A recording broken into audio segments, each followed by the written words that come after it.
Hey, so where do let me see if I can remember this. Like we just repeated this over and over and over and over again. When do miracles happen? When we fix our eyes on Jesus. Okay, let's understand this. When do they happen? Okay, we're getting there. We got like 4 people over here. When do miracles happen? Okay, so let me ask you this. In what situation of your life do you need a miracle? Usually, and that's a big, vast, gaping question because it's different for all of us. But typically, in your most desperate space, right? You need it in your most desperate position. Am I right? Work with me here? This is like totally unrehearsed, okay? It's not in my notes or anything. I'm just feeling the flow here. So, miracles happen when we fix our eyes on... Okay, good. I was forgetting there for a minute. Miracles happen when we fix our eyes on Jesus. And we need a miracle most in our most desperate position. But when we're stuck in our most desperate position, where are we looking? Where are we looking? At our desperate position. Am I right? You with me? Yeah. We tracking? Yeah. When we get freaked out, when we get a little bit shaky in our situation, we right there. My focus is fixed on my problem. And what do we immediately do when we find this problem? We try to fix it. You got to fix my problem, right? You know what I'm saying? Tucker, you should sit next to your wife. Come on, man. You've been married for like 2 weeks, dude. Sorry. Just had to fix that problem. You're welcome. Where were we? We were fixing our problems, man. We were fixing our problems. Listen, I like to fix my problems just like anybody else. Why? Because at the end of the day, I want to be able to go home and tell my wife, I fixed it! With me? Yeah! Makes me feel good when I fix the problem. But there's a lot of problems in my life that I just can't fix. And so, man, when I just... Like, how many of you are kind of like me when you see a problem and you know that you can't do anything about it, you just ignore it? Feel really alone right now. One got two people, 3. Yes, I'm not alone. Like when we see something we ignore it. Let me read you. This is really ironic and maybe on purpose, but the other thing, just the largest piece of what I walked away with for the last 3 days, I probably shouldn't give you all this at the same time. This is a problem for me, but I just want to share it all with you, okay?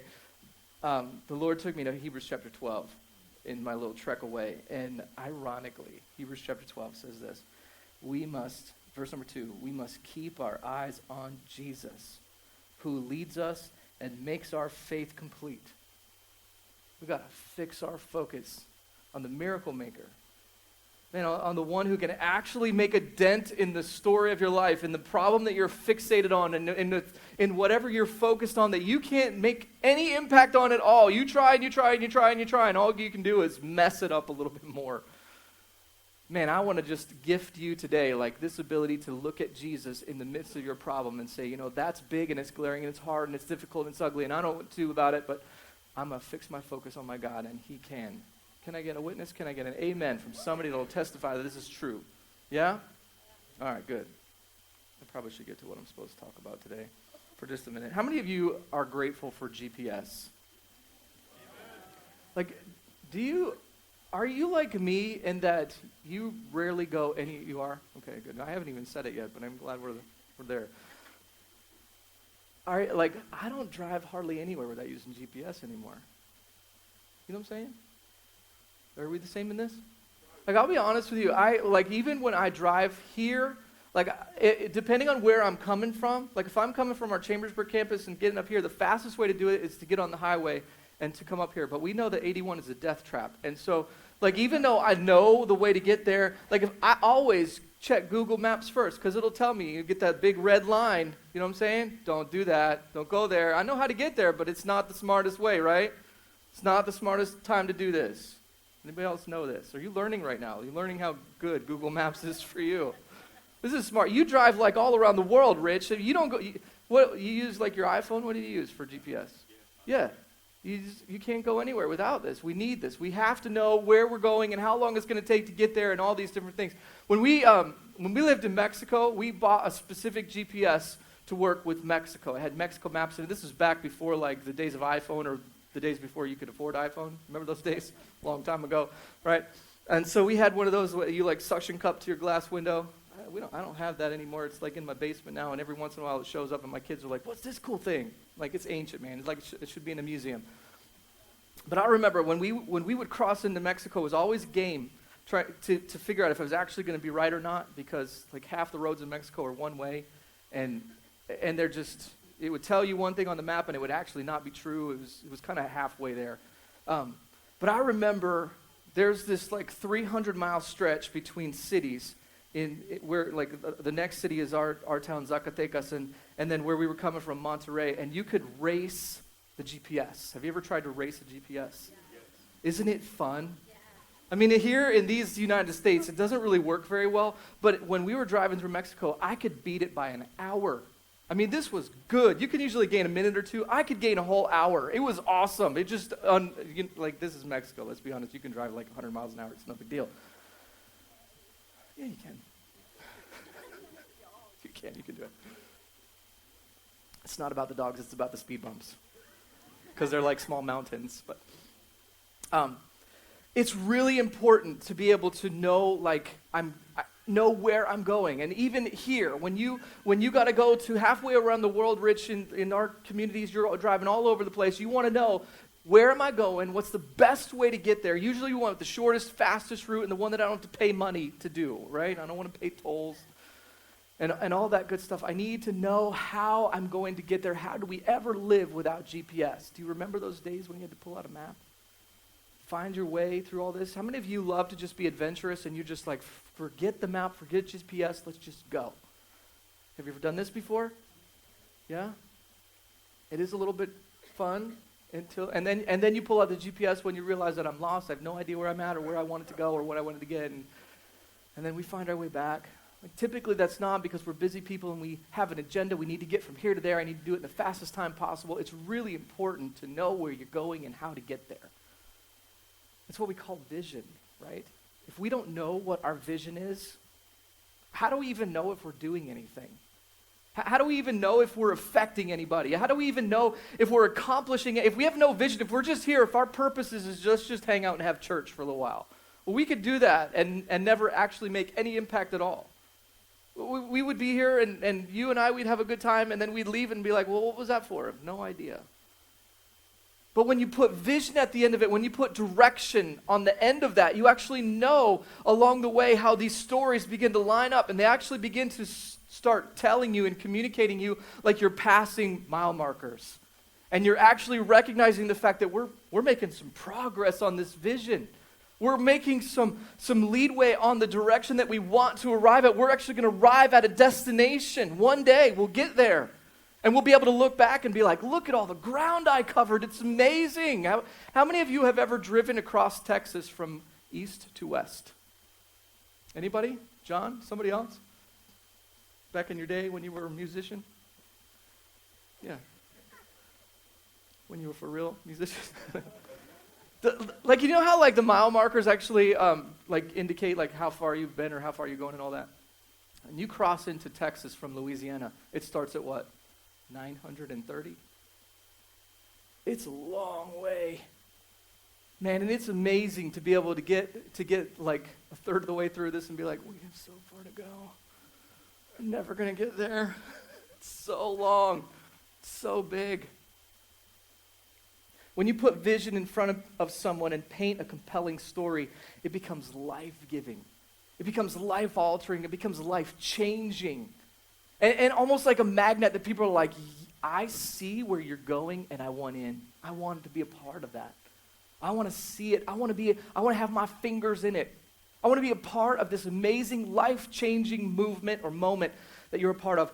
That's what I want to introduce you to today in the few minutes that we have together. Do you know that you are part of a large vision of Grand Point Church? Some of you are brand new to this, and you didn't even know that we had a vision that we were a part of. Maybe you thought that we were just a church that was doing church on Sunday. Our vision it comes from the Bible. It comes from actually John 12:24. That's what we call it, our 12:24 vision. It refers back to John 12:24, which is this. He said, Jesus said this, he says, I tell you the truth, unless a kernel of wheat is planted in the soil and dies, it remains alone. But its death will produce many new kernels, a plentiful harvest of new lives. That's our vision. And you're like, how do you get vision from that? Because it speaks of the intentional nature of us giving away. If we put something somewhere and isolate it or put it alone and say, we're going to resource it, we're going to plant it, we're going to water it, we're going to give it everything it's got, we're going to plant that resource. We know that by planting a resource, it's going to produce something. That's what our church is. We're a plant. We were put here on purpose with specificity and intentionality, and we've grown. In fact, to the point where I come to you today and tell you that we have a compelling vision. It's called the 1224 vision, and you're like, this is new news to me. I've never heard of this. It's amazing. In fact, I actually had to encourage our Pastor Lawrence in this a little bit when he made this statement the other day. We were talking about this a little bit, and he was like, well, everybody at Ship knows our 1224 vision. I think you're making a sweeping assumption that's not right. We have so many new people at our church that they've never even heard of this before. They didn't even know it. And what happens is our vision is unpacked in three ways. We have a global component, we have a multi-site component, and we have a local component of all this. And all of it has been working in incredible passion and movement, momentum. Our global component started in, I believe, 2017 when we found a partnership in India. It was amazing how this came to be. And some of our lead team went to India to actually look at this, to interview these people and find out, do our ministries match? And we found out that it matches like with perfection. It was almost like a God-designed thing. Halfway around the world, they're 10.5 hours far ahead of us. How do they get the half hour? I have no idea. That's the question I always get fixated on, 10.5 hours ahead. Okay. We found these partners in India who believe in the same DNA as we do about multiplication, and it's not about us four and no more. It's about us gifting the gospel to somebody else and then empowering them to do it again themselves. And it's an amazing movement, so much so that it's begun to grow and expand, and I wish I could tell you all the amazing many things that are happening in India as part of our partnership. Actually, one of our pastors, Chad, is there right now. He flew out on Wednesday with one other person, and they're kind of researching, seeing how things are going. They're going to bring back some stories about some stuff that's happening. It's amazing that we have this amazing partnership 10.5 hours away from us. It's incredible. That's our missions component, our global component. The multi-site component is us. Last year we started this place. Grand Point Church planted our multi-site here, and they have some vision about doing this again. You're going to see it in a video in just a minute when I show it. In just a minute how this is going to continue to move forward. We're not the only one that's going to happen. There's an amazing story that's beginning to unfold with the local component of our 1224 vision. In fact, we had gotten to the spot where we thought this wasn't even going to materialize. The local idea that we had about our 1224 vision was to come alongside another church or ministry or organization that could align with our vision and values, and that we could partner with to give them resources, to give them some financial support, to give them people. And we've been looking for well over 1.5 years, praying about, like, where is this God? Who is this church? Who's this ministry? Who's this person? Who's this organization? Whatever. And we just can't find anything. We couldn't find it. We're like sitting here with a blank check saying, who do we give this to? And nobody's like, pick me. Nobody. Until like a month ago, when a pastor approached us. I just found out about this on Wednesday, so this is all brand new news to me. I probably won't have any details right. But a pastor came to us with a very bold ask, one that we've had a connection with, a relationship with in the Shippensburg area, who's been trying to grow a ministry for quite some time, years, in fact, he's been here. And they just purchased a property. In fact, they purchased, for those of you who are familiar with Chambersburg, the west side, Dilly's Bar. You remember Dilly's Bar? No longer a bar anymore. It's a church now. Cross Point Church, I believe, purchased that location and are going to renovate it into a church. And they came to us and said, can you help us? And we said, yes, we can. It's incredible. How many of you want to, you all remember when we got to come here and we had this amazing demo day on our church? And we got to take out some serious frustration, didn't we? It was a lot of fun. How many of you would like to demo a bar? Like I tell you, man, that's immediately where my mind raced. I'm like, my people are all about smashing stuff. Let's do it. Who's in? Let's go. We're going tomorrow. I'm just kidding. Not tomorrow. But wouldn't that be amazing? Like, we get to come alongside this other church, all for the idea that more people can come into a relationship with Jesus Christ. We have a partnership right here in our own community. It's amazing.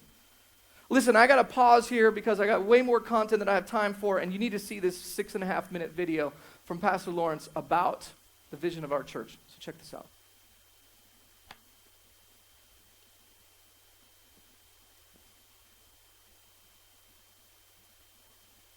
Welcome to Vision Sunday 2019. My name is Lawrence, and I serve as the lead pastor for Grand Point Church and the teaching pastor at our Shippensburg campus. And I'm so honored to jump in here for this part of your gathering at the Ship campus, the United Worship venue, and the sanctuary, as well as our online community, to talk to you today about Vision Sunday 2019. We have a Vision Sunday once a year that serves as kind of a benchmark to celebrate our past, but also to introduce our future. And if this is your very first time attending Grand Point Church, you picked a great time to do it. Because today we're going to revisit our mission, our vision, and strategy as a church, and then let you in on something pretty exciting that's coming our way. All that is to say, we're going to tell you why we do what we do.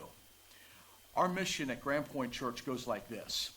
We exist to help as many people as possible take their next steps to find and follow Christ. The key idea in our mission is next steps, your next step. Our mission is not to grow buildings or campuses or budgets. Our mission is you and your connection to Christ and the Grand Point Church community. And while that looks differently for everyone, what is the same is that everyone has a next step to take.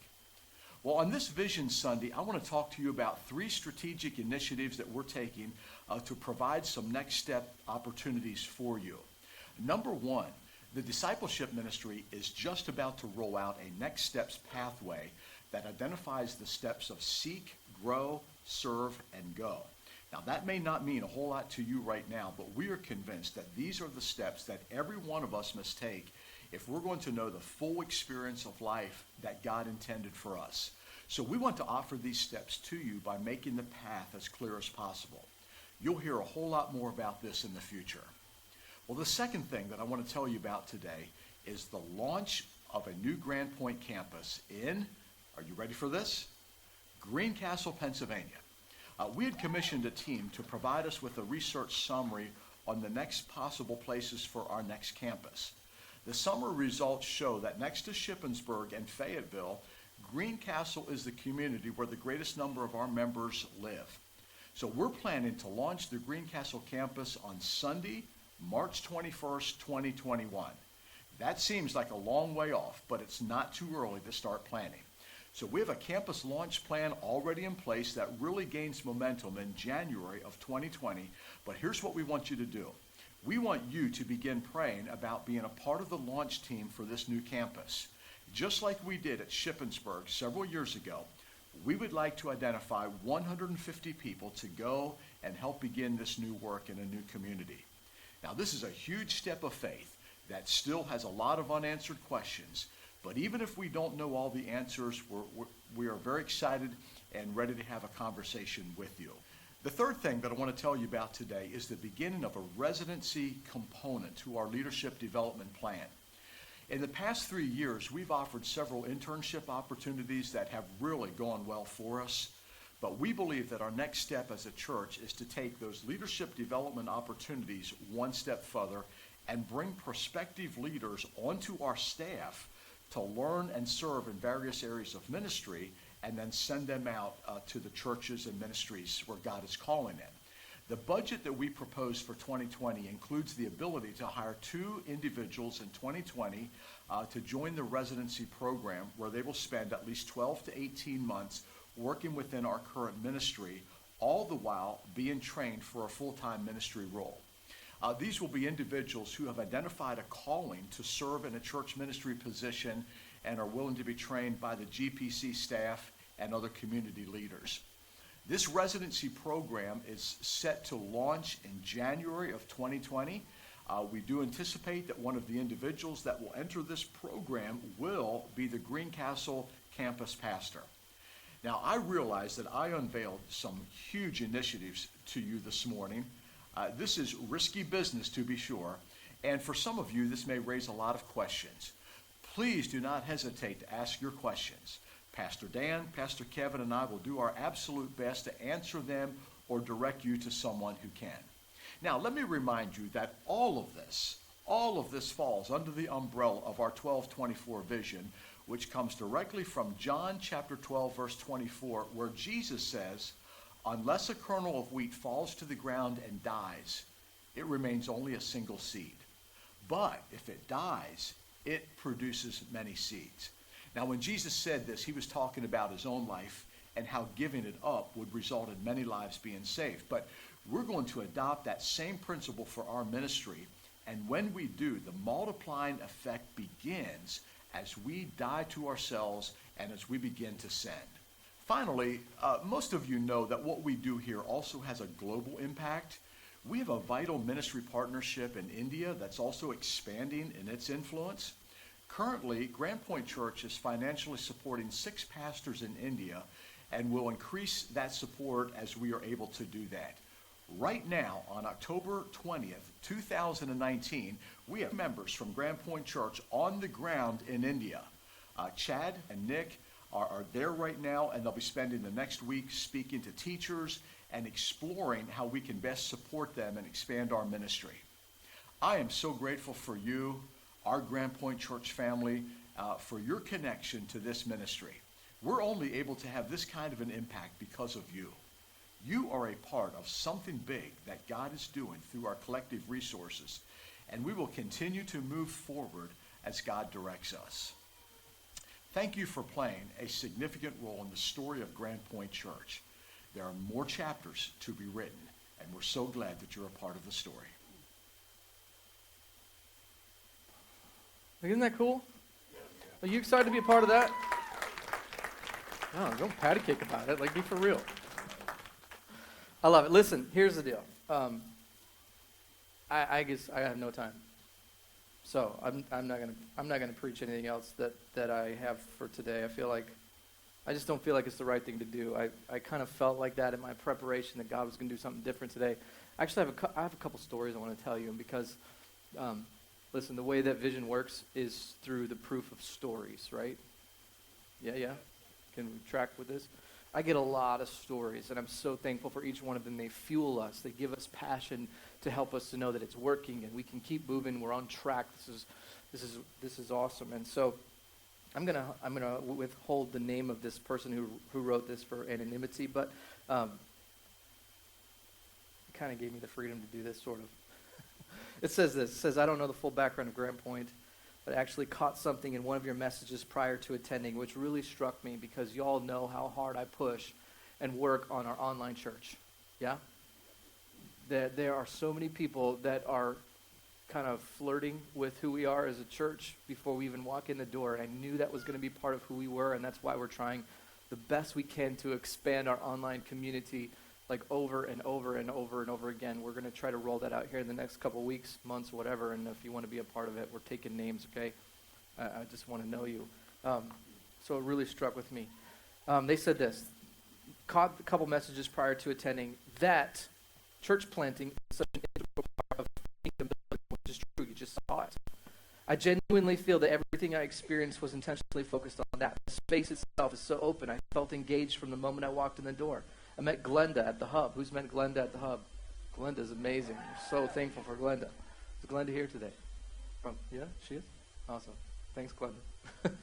Met Glenda at the Hub to get connected in serving with circles, and in just a few lines of typing, and in case I wanted to dismiss that, I received an email within 24 hours and a text message that evening, or Monday evening, with service requests that I can accept and be with one click. In my 19 messy years of walking with the Lord, I've visited many churches and have very rarely found a home. This in no way is a criticism to other congregations, of course not, or work that they do, but I'm a firm believer that there's only one church, and each of us is an extension of that. Can I get an amen? That's who we are. To whomever may benefit, this is where I got the permission, to whomever may benefit from knowing, I just ask that you share how appreciative I am as someone walking in the door, that I truly felt welcomed, encouraged to be a part of something, and valued as a member of a body. Isn't that amazing? That's incredible. This is 2 weeks old. So this is like super fresh. This is just who we are. We spent a lot of time kind of trying to refine the process and figure out who we are as a church and how do we best like capture and keep people. I know that sounds a little bit harsh, but that's what people are looking for. They want to be caught. They want to know that they're valuable and that we can look you in the eye and that you're acceptable here and that what you bring in the door is okay. It's not a big deal. It's not going to scare us. We're just going to deal with it. We're just going to walk through it and we'll do it together. Some of you have been on the receiving end of that. I think all of us have in some way. We need that. That's who we are as a church. In fact, the other story that you need to know is not from our campus. This week as we were sitting down and talking about this and about this idea and this vision and this opportunity, Dan, who is leading our United Worship venue right now, spoke up and shared a story that he's been walking through about somebody who reached out to him and wanted to like, how do I take next steps in my faith? And what do I do with the world that I'm working in right now and the things that I'm facing and what I'm going through? And Lawrence has 1,000 stories that he works with from people that are wrestling with this and are trying to movement. Listen, this church is working. It's on fire. It's magnanimous and it's moving. And I'm so thankful that you're a part of it. We get to be a part of a move of God, and that's worth celebrating. It's a big deal. Now listen, I want to lead you into something that the Lord really impressed upon my heart when he had called us to begin this campus years and years ago. Back in 2016, I believe, I started just planting this when I was speaking and leading in the United Worship Experience. The Lord just impressed upon me, start leading your people in this, and I need to lead you in it too. I led those people at the time. They didn't even know what they were praying about because we weren't allowed to release the information yet, but I led them in asking this question, God, what's my part in the future of this church? And I need you to begin asking that question again. Because the reality is that God's going to look at some of you, and some of you are going to feel this impression on your heart that he's calling you to step into this vision. He's calling you to become a part of it, and to lead a part of it, and to own a part of it, and to be a piece of wherever this is. Maybe he has something for you about a global component. Or maybe he's pushing you and pressuring you and encouraging you about being part of this Greencastle launch of a multi-site campus. That is amazing. I said that's amazing. It's a good deal. Listen, the most effective way to connect people with Jesus right now is through church planting. It will work, and people will come to Christ through it. Not to be a part of Grand Point Church, but to be a part of the kingdom of God. That's what we're about. That's what we do. I need you to pray that. And so what we're going to do today is I just want to ask you to stand as we're going to wrap this up here in just a minute. And I just want us to pray together. God, what's our part? What's our campus's part? How are we going to like catalyze this or move it forward? What's our part as the Shippensburg campus to move this church forward and to help people come into a relationship with Jesus? So listen, collectively. Like you just pray by yourself. You just do that right where you're at. But I'm going to pray over us as a whole church. What's our part in the future of this place? Lay down some keys for me, Adam. And I just want you to walk into the presence of God right now and begin to like talk to him about that personally. What's my place, God? What's my place? Where do I fit into this vision? What's my part in this whole story?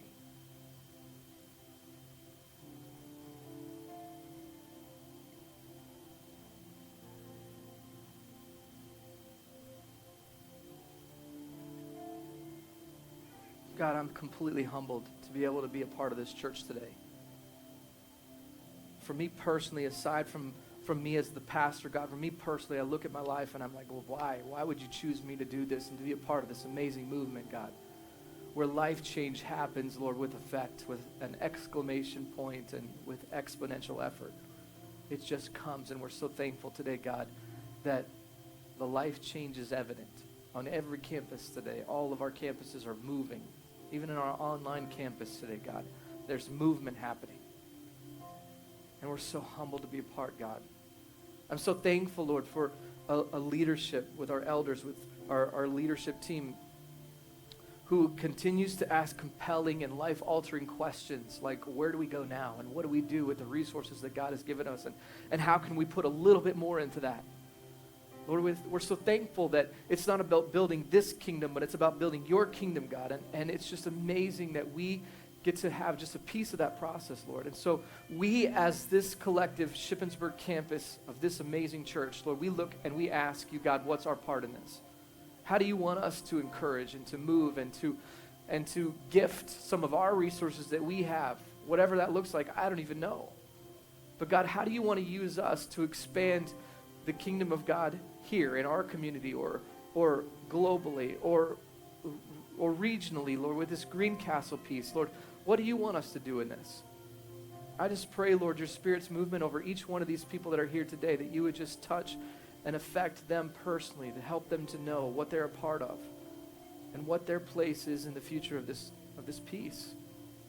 I don't know, God. I just know that you have amazing vision and amazing movement that you want to do in us and with us because the greatness of your name, because the power that it beholds, God. And so we offer that to you today as a sacrifice. We put it there. Lord, put us on that altar and use us however you want to connect people with the amazing gift of a relationship with Jesus, God. We ask these things in Jesus' name. Amen. Listen. I want to help you with this because the reality is what you just prayed and what I just prayed, it's going to work. The Lord's going to answer that prayer, and he's going to show you something. He's going to show you what he wants you to do. And you really have a choice at that point. You can say yes, or you can say, I don't care. Indifference. It's like the worst thing ever. And you're going to feel it. You're going to know and understand the amazing power of God as you step into what he wants and what he's calling you to do. There's no doubt in my mind the Lord is leading you to something, and I want to encourage you with it. So pray that prayer like over and over and over and over again, and watch the Lord begin to unravel and unveil for you his vision for your life personally. I'll be honest with you, maybe it has nothing to do with this church. Maybe it's something even bigger. Maybe it's something even bigger just for you personally. It has to do with your family. It has to do with you as a parent or a career. I don't know. But when you start praying, God, what's your place for me? Where do you want me? What do you want to do with me? The Lord cannot help but answer that question. He cannot help it. He wants you to trust him, and he wants you to walk into that. And we want to be there to help you. Whatever that looks like, that's a next step of faith, and that's why we exist. So take some time, talk to the hub. Go over there, tell them, hey, this is what I'm looking at, this is what I'm wrestling through, this is what I need, this is the question that I have, whatever it is, that's why we're here. We're here to help. A couple things you need to know about today. We've got our thingy with Nancy Grayson Elementary School today. Trunk or treat. Is it a trunk or treat? I believe it's going to be inside, thank God, yeah? Why would you know? I'm not looking at you. We're going to be there. It's going to be fun.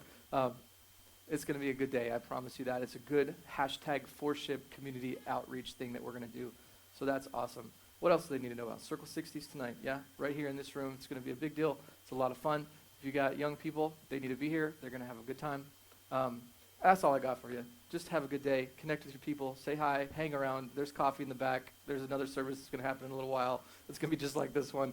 But, yeah, hang out. We'll see you guys next week.